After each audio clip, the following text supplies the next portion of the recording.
Même question, et puis après on aura Pascal Borde. Samina Romi, demain, à l'Assemblée nationale, quels sont les dossiers que vous voulez porter? Tout à l'heure, vous nous parlez d'éducation, c'est bien le moment. C'est national, mais il y a des écoles partout. Et c'est ma spécialité, j'y suis depuis 31 ans, j'y suis même depuis l'âge de 2 ans, c'était le moment où on faisait rentrer les enfants à l'âge de 2 ans. Qu'est-ce que vous porteriez comme sujet? Alors, comme sujet, moi je veux que les jeunes qui ont des diplômes rentrent dans l'éducation nationale. Pourquoi ils ne rentrent pas dans l'éducation nationale? Parce que les salaires, quand on a bac+5 en sciences, il vaut mieux faire ingénieur que être prof. Et des profs de maths on en manque, des profs de sciences on en manque, des profs de tout. Donc j'augmenterai le salaire. Moi, dans quelques années, l'année prochaine, si on n'augmente pas le point d'indice, je ne serai pas augmentée. C'est-à-dire, j'irai jusqu'à ma retraite sans être augmentée. Ça fait 14 ans que le point d'indice n'a pas été augmenté. Est-ce que vous avez déjà vu dans une entreprise? Pas d'augmentation. Bien. Ensuite, 14 ans, c'est beaucoup. En effet. C'est-à-dire que je crois que même dans le privé, c'est même pas légal. Donc voilà. Ensuite, les conditions de travail. Moi, j'ai des propositions.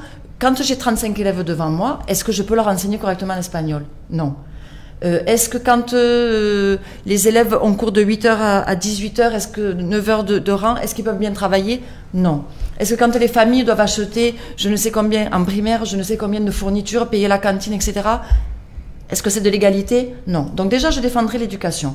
Après, pour mon cas personnel, moi je suis mère d'un enfant, d'un jeune homme maintenant, de 27 ans, handicapé. Je me battrai pour l'inclusion de ces personnes, pour qu'ils aient les mêmes droits et pour que certains puissent avoir une éducation, des droits à l'éducation. Les AESH, leur situation actuelle est scandaleuse.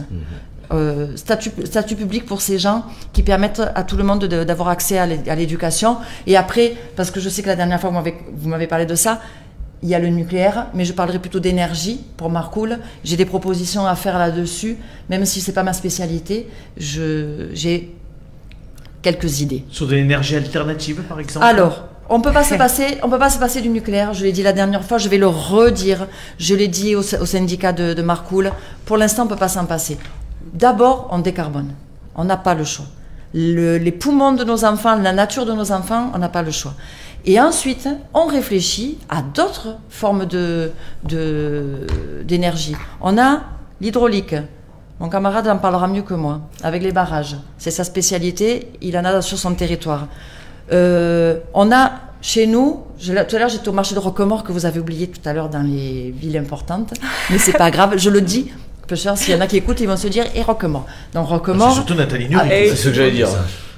Il y avait du vent, on a le vent et on a le soleil. Après, on a des ingénieurs, des techniciens à Marcoule, le CE a déjà commencé à travailler dessus, qui peuvent travailler sur le nucléaire et sur tout ce qui peut se faire, surtout pour le recyclage.